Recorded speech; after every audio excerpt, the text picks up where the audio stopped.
Bom, é um prazer estar aqui no Fórum da Liberdade. O Instituto de Estudos Empresariais começou isso há 20 anos atrás. Vocês têm essa tradição de luta e conseguiram, enfrentaram aí os problemas no Sul esses últimos 10, 15, 20 anos e conseguiram abrir uma janela de luz nesses debates a respeito de liberdade econômica. Tem grandes empresários.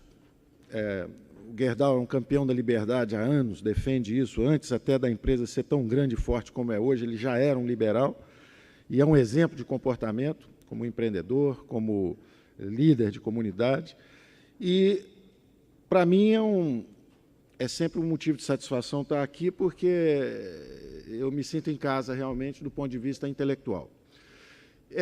A tese que eu vou apresentar para vocês aqui hoje é uma tese. Eu estou bastante confiante a respeito da plausibilidade da hipótese que eu vou apresentar.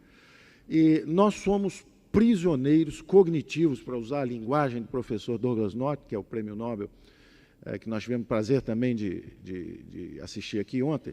Nós somos prisioneiros cognitivos, nós estamos prisioneiros do nosso próprio espaço mental, dessa própria construção que criamos no Brasil, e cuja tradução principal, eu, como eleitor, não tenho um candidato em quem votar 2, 3, 4 eleições, porque eu posso escolher entre o social reformista Ciro Gomes, entre o social populista Antony Garotinho, entre o social sindicalista Lula, o social democrata programático Serra ou Fernando Henrique, e assim por diante. Então, o Brasil é prisioneiro da armadilha cognitiva social-democrata. Baixo crescimento, desempenho econômico medíocre, e eu vou traçar aqui uma história curta de como nós produzimos essa prisão, de por que o Brasil, que foi um país que no século passado, nos primeiros 70, 75 anos, foi a economia que mais cresceu no mundo, 7,3%, 7,4%, por 70 e poucos anos ininterruptos, à frente, inclusive, do Japão, porque o Brasil foi atingido em pleno ar, fulminado, quebraram a dinâmica de crescimento do país, e nós estamos prisioneiros dessa armadilha de baixo crescimento. Essa história é relativamente curta e relativamente simples. Ela começa no crepúsculo do governo militar, onde você tem uma centralização, governo federal, os braços armados da intervenção estatal são as empresas estatais, Telebrás, Eletrobras, Portobras, Siderbras, Nuclebras, etc. Programa da Ferrovia do Aço, 15 bilhões de dólares, programa nuclear, 15 bilhões de dólares, Transamazônica, 9 bilhões de dólares, gastos excessivos públicos, e vamos para o ocaso do regime militar em meio a acusações de autoritarismo e corrupção. Vocês se lembram que os militares que entraram com a ideia de tradições, pátria, a defesa da moral e da ética e da própria liberdade, porque devolveriam rapidamente aos civis o regime democrático, no final saem do Palácio do Planalto pela porta dos fundos, literalmente. O general Figueiredo não transmite a faixa presidencial e sai pela porta dos fundos do Palácio. Por quê? A direita sai desmoralizada e a esquerda é atraente, porque a esquerda, e, de novo, eu faço referência ao que o professor Douglas North disse ontem, a eficiência do mercado político. Como é que o mercado político pode ser eficiente se as alternativas são: você é de direita, portanto, autoritarista e corrupto, ou você é a favor da democracia e da justiça social, e você é de esquerda? Bom, toda a população brasileira passou a ser de esquerda, porque há uma falsificação cognitiva a respeito das alternativas possíveis. E os liberais democratas, que existem desde Atenas, com os mercados e a democracia, que só foi expandindo os círculos de inclusão. O capitalismo é uma história de inclusões, não é uma história de exclusões. Aliás, os últimos que estão sendo incluídos são os 3 bilhões de indivíduos da China, da Índia, da Rússia, do leste europeu, que haviam provado a outra receita. E onde está essa tradição de 2000 anos? De democracias e mercados, primeiro entre os gregos. Esparta, militarista e autárquica, ganha a Guerra do Peloponeso e começa o declínio da civilização grega. Não é acidente. O socialismo é um episódio relativamente curto da história humana, sangrento bastante pelas reações que produziu, não é? 2 guerras mundiais, 120 milhões de pessoas atingidas, mortas, ou em combate, ou por torturas e repressões internas. A sociedade aberta quase faleceu no século passado, foi asfixiada pelos 2 extremos, pelo socialismo, pelo comunismo de um lado, nas sociedades fechadas, e pela reação nacional socialista, que era o nazismo, de um lado, também extremo. E onde estão os liberais democratas, que eram a favor de democracia e economia de mercado, os amigos da liberdade, sempre ameaçados pelos 2 extremos. E não são conservadores. Conservador é quem quer conservar. Os liberais nunca quiseram conservar. Assistimos ontem também a conversa sobre a grande sociedade de livre acesso, né? Que é o que a democracia e os mercados têm feito. E o socialismo, então, é absorvido pela grande sociedade aberta simplesmente como uma síntese de solidariedade. É a única coisa que restou do socialismo aproveitável, né? Ele entra no lugar da religião, que ele sempre detestou, ele entra no lugar da solidariedade, do instinto de solidariedade, que realmente, numa organização global, há inseguranças no coração do homem, o indivíduo se sente desprotegido e precisa da tal rede de proteção social. E fica, então, aquela falsa promessa de que, com o socialismo, você pode entregar aquilo. Ora, as populações que se entregaram a essa busca implodiram e estão hoje tentando reingressar no capitalismo globalizado, sem encargos sociais, sem encargos trabalhistas, sem proteções e pedindo pela inclusão do lado de cá. O Brasil, sociedade politicamente fechada, início dos anos 80, tateando no escuro, procurando uma direção. Se você é um democrata, está a favor do restabelecimento do regime democrático e é a favor da justiça social, junte-se a nós. E começa uma competição infernal de um mercado político ineficiente, porque ele é prisioneiro de uma mentalidade equivocada, obsoleta e passada. E aí nós temos um fascinante desfilar de tragédias, nas 3 dimensões do nosso grande equívoco, que é essa armadilha social-democrata. Quais são as 3 dimensões? A primeira dimensão são as disfunções financeiras.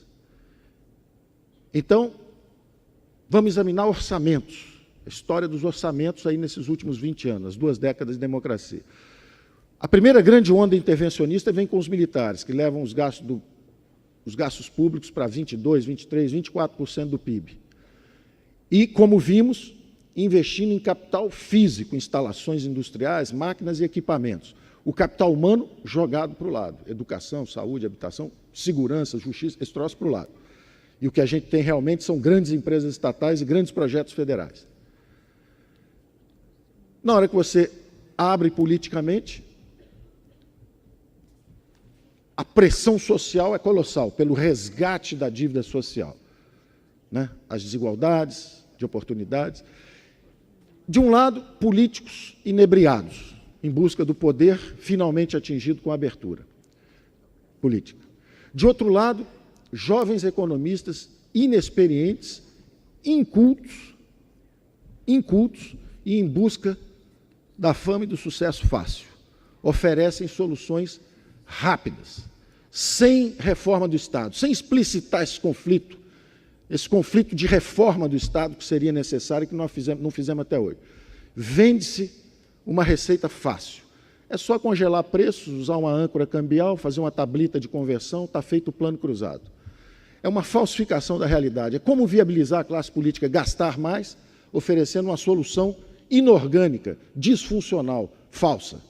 Aquilo dura 1, 2, 3 anos de glória, implode, explode, o Brasil vai para uma moratória externa, caça bois no pasto, persegue empresários e começa a nossa tragédia financeira.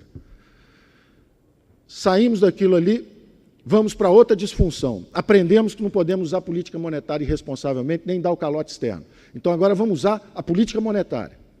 Aí começa o plano real, bem concebido, interessante, porém também centrado num instrumento. Os primeiros 4 anos de plano real, o valente Gustavo Franco defendendo lá a fronteira, sozinho, cercado de índios por todos os lados, até o ataque final, onde ele é derrubado também, porque não há reforço. Houve déficit fiscal durante os primeiros 2, 3, 4 anos de plano real. Quer dizer, então, você fazer política de estabilização sem reforma do Estado, sem transformações, só na base da política monetária, é como diz hoje o Afonso Bevilacqua, diretor do Banco Central, é fazer cirurgia de córnea com picareta. Que, aliás, ele está fazendo muito bem. Cirurgia de córnea com picareta. Quer dizer, realmente a meta inflacionária vai ser atingida, agora é um custo elevado, porque ninguém mais trabalha. E a fórmula dos políticos é sempre essa. Bota meia dúzia de jovens valentes lá, eles vão defender e vão fazer o que está combinado, enquanto a gente do resto não faz nada.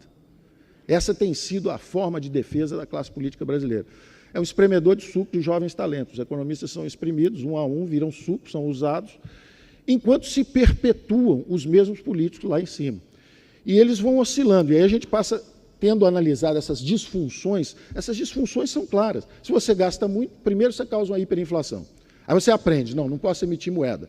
Agora eu vou emitir muita dívida. Aí você causa 1 trilhão de dívida, quase 500 bilhões de dólares. Uns 3 ou 4 planos Marshall. Dava para reconstruir a Europa 3 ou 4 vezes. Isso foi o que nós gastamos para estabilizar a economia brasileira. E não está garantido, porque a qualquer momento, se o Banco Central sai, está tudo solto outra vez. É lamentável. Então, são disfunções financeiras que, na verdade, são epifenômenos do mesmo mal. São sintomas epidérmicos do mesmo mal. O mal é um só. Gastos públicos de 20% para 40% do PIB. Bom, isso tem também a dimensão política. Qual é a dimensão política? É a desmoralização de todo o espectro político brasileiro. Primeiro estão desmoralizados os partidos de direita fisiológicos que apoiaram o regime militar autoritário e corrupto. Então vamos agora para o PMDB, que o PMDB é o grande campeão da liberdade, doutor Ulisses, doutor Tancredo, a campanha pelas diretas, etc. Entra lá o PMDB. O que é o PMDB 3 ou 4 anos depois de populismo e demagogia? Com plano cruzado, com coisas desse tipo. Em que se transforma o PMDB? Em algo aparentemente muito feio, porque saem de lá os dissidentes e criam o PSDB em nome da ética. Então, em vez do doutor Ulisses e do Tancredo, aparentemente estariam lá o Newton Cardoso, o Orestes Quercia, etc., e aquilo teria virado um partido de esquerda populista e fisiológico. Então, vamos criar um doutrinário e programático, é o PSDB. Bom, 2 mandatos após, o mesmo crescimento econômico medíocre, de 2,3%, que, aliás, é a média do crescimento econômico dos últimos 25 anos. Está todo mundo aborrecido, porque o ano passado cresceu 2,5%, eu não entendo o aborrecimento. Há 25 anos que cresce 2,5%. Por que tanta dor? Né? Já era para ter se habituado. É comovente a regularidade desse desempenho medíocre. Deve haver algo sistemicamente errado. Não é? Bom, o PSDB é acusado e perde a eleição em nome da ética, em nome da falta de transparência, por causa das privatizações no limite da irresponsabilidade, não é? Por causa da compra de votos para a reeleição, perdem a eleição e entra a esquerda transparente e ética. E aí nós estamos assistindo todo dia na televisão. É um espetáculo de ética e de transparência absolutamente exemplar. Um exemplo para as novas gerações, para as futuras gerações, está sendo acompanhado no mundo inteiro como o símbolo da nossa transparência e ética, principalmente da esquerda do PT. Ou seja, a desmoralização atingiu todo o espectro. Será que há algo sistêmico? Se uma infecção chamada corrupção atinge todo o espectro político, será que é algo genético? Hipótese 1. Seríamos os brasileiros geneticamente corruptos? Hipótese 2. Será que é sistêmico? Que o sistema político foi também transformado numa feroz disputa por recursos? Se 40% do PIB são repartidos pela grande agência central, o governo comanda hoje 40% do PIB, será que isso não deforma, isso não corrompe a estrutura política? Vale tudo, qualquer acordo, desde que se coloque a mão em 40% do PIB? E que tipo de exemplos isso transmite para a sociedade? Opção 1, se você é jovem, estude bastante, 3, 4 anos no curso superior, depois faça uma pós-graduação, depois trabalhe mais 5, 10 anos, quem sabe um dia você será alguém nesse mercado globalizado com 50 milhões de desempregados. Opção 2, passe um verde e amarelo na cara, jogue meia dúzia de pedras em nome do impeachment, seja eleito prefeito de Nova Iguaçu, o Lindbergh, lá no Rio de Janeiro. Não termine sequer seu curso de Direito e será um jovem simpático, rico brevemente, porque a profissão é rentável, e um exemplo para a juventude do mundo inteiro. Esses exemplos estão se transformando, estão sendo dados em todos os setores. Esse é o da política. No campo, opção 1. Trabalhe bastante, se é um jovem simples e humilde, faça um curso técnico, vá estudar alguma coisa de agronegócio, e quem sabe um dia você será alguém. Opção 2. Receba uma camiseta do MST, um caminhão-pipa, participe de uma passeata, jogue 3 pedras no laboratório da Aracruz e será alguém. Você vai ter dinheiro garantido, esses 40% do PIB estão sendo aplicados no Brasil inteiro, já há universidade rural, ensinando luta de classes, etc. Esses exemplos estão se reproduzindo.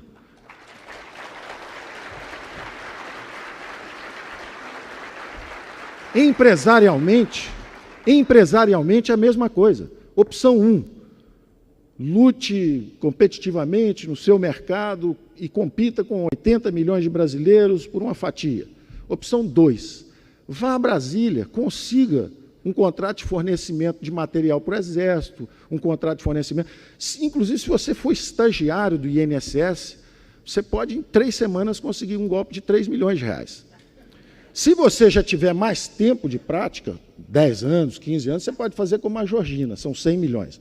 Mas se você for estagiário talentoso, 3 milhões de reais é coisa de 3 semanas, como estagiário no INSS. Bom, esses exemplos estão se multiplicando, estão sendo dados. É essa carga de valores que nós estamos transmitindo para gerações novas. E, finalmente, a terceira dimensão dessa tragédia brasileira. A primeira era justamente as disfunções financeiras, não é? A última delas são os juros astronômicos, o câmbio baixo, são disfunções financeiras. A segunda é essa disfunção política. E a terceira, finalmente, é a estagnação econômica. É o Brasil parado. O Brasil parado, esperando reformas, e que vir aqui pedir votos dizendo que vai modernizar o sistema de previdência. E quem é o social-democrata que tem coragem de dizer que quer mudar as relações de trabalho? A legislação trabalhista obsoleta, anárquica, injusta e impeditiva da criação de empregos. Porque a população economicamente ativa brasileira, 80 milhões de brasileiros, 50 milhões não têm carteira de trabalho assinada. Estão fora do mercado, estão excluídos. Perderam os empregos para os chineses. Não é? E o câmbio é o sinal que está chegando. O que a China, o que a Índia estão mandando de sinal para nós, através desse sistema de mercados internacional e globalizado, é a seguinte informação: vocês têm um pouco de minério, sente em cima disso, e geladeira, sapato, isso deixa que a gente faça para vocês. Então, nós podemos assistir uma desindustrialização do Brasil em nome de mercado. Nós não temos economia de mercado, nós não temos neoliberalismo, nós temos socialistas com cartão de crédito. É isso que nós temos tido no Brasil por 20 anos.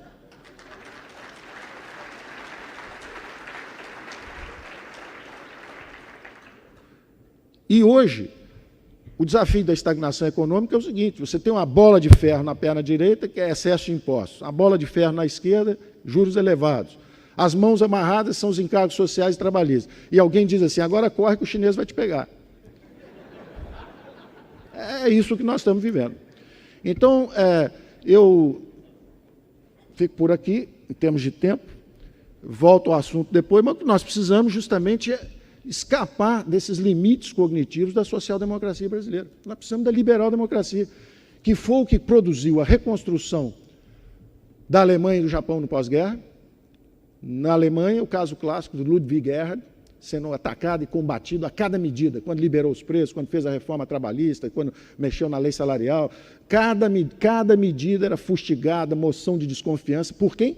Pela social-democracia, o SPD. E depois que o milagre é feito, ele é exibido em vitrines socialistas. É sempre assim.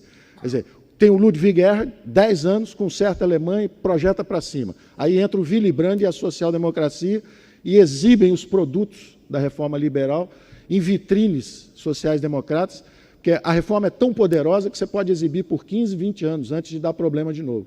É o exemplo atual do Chile, onde as reformas liberais foram implementadas e agora oscilam, né, revezam-se no poder partidos sociais-democratas, socialistas, etc. Não há problema, porque a máquina funciona, serve para todo mundo consegue operar. A reconstrução não pode ser coincidência se há uma reconstrução de duas economias que são hoje a segunda e a terceira maiores economias do mundo, Japão e Alemanha. O Japão com Ludwig Erhard, a Alemanha com Ludwig Erhard, o Japão com o Partido Liberal Democrata, até hoje no poder. Não pode ser coincidência se você faz, desde pequenos países, como, na verdade, cidades-estados, como Hong Kong, Singapura, e, ao mesmo tempo, funciona num país de dimensão continental, como hoje estão tentando se modernizar, China, Rússia, Índia, etc.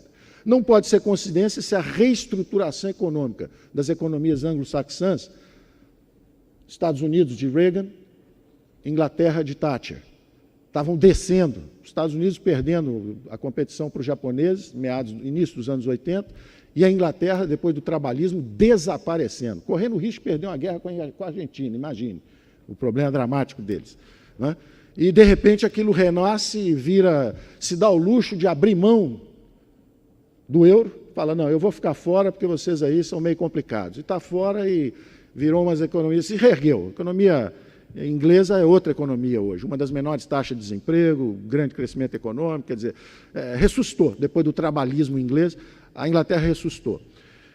São exemplos demasiadamente claros, recentes, históricos, para serem ignorados, não é coincidência.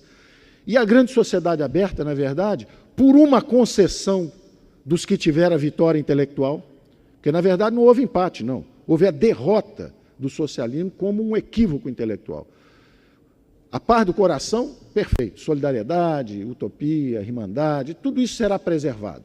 Isso nós vamos absorver, é a síntese da sociedade ocidental. Mas a vitória intelectual foi completa. Democracia, economias de mercado e a ação social descentralizada do Estado. Essa é a grande síntese. Tem lugar para o socialista? Tem. Vem cá, nos ajuda aqui no programa Voucher para os estudantes que precisam de oportunidade nas escolas. Está aqui, vamos expressar a sua solidariedade à rede de proteção social desta forma. Não como uma engrenagem de produção na economia, porque foi um desastre completo. Então, eu termino dizendo o seguinte, esse tipo de fórum, se tivesse acontecido em todas as capitais do país, nos últimos 20 anos, como tem acontecido aqui, o país seria outro. Porque aqui você tem essas luzes que permitem que se vá além desse paradigma social-democrata que aprisiona a elite intelectual brasileira, inclusive a elite empresarial. O que você mais vê é empresário, não só indo a Brasília para conseguir as encomendas, mas como depois fazendo também uma ONGzinha para dar uma ajuda a meia dúzia de pobres ali na vizinhança dele. Que é muito meritório, mas que realmente não é o principal foco. O foco é se você crescer 4, 5, 6, 7% ao ano, como o Brasil pode crescer, recuperar essa dinâmica de crescimento, você vai tirar os 80 milhões de pessoas das faixas mais baixas de renda. É assim, é com crescimento, trabalho em 1, 2, 3 gerações. Não há outro caminho. E a globalização vai nos mostrar. Da mesma forma que a associação da direita, do ponto de vista político, foi mortal nos últimos 20 anos e eliminou a direita, você não encontra ninguém de direita no Brasil. Quem é direita? Você fica olhando, não tem. Ninguém é. Por quê? Porque foi mortal essa associação política com o regime fechado. Vai haver um problema na esquerda agora, que é o seguinte, ser social-democrata, em meio a uma onda de globalização, vai extingui-los como espécie. Ou eles mudam, ou eles serão devastados por essa onda de flexibilização e construção de instituições novas e flexíveis que o Brasil precisa. Nós precisamos destruir interesses entrincheirados e instituições superadas e criar instituições novas e flexíveis que nos permitam a sobrevivência econômica e, principalmente, para você poder dizer que tem uma classe política que mereça esse nome. Né? Uma classe política nacional que mereça respeito é alguém que produz uma ordem institucional que nos permita sobreviver economicamente nessa competição global. Se a classe política não conseguir entregar isso, nós temos um problema existencial, o que fazer com a classe política. Obrigado. Muito obrigada.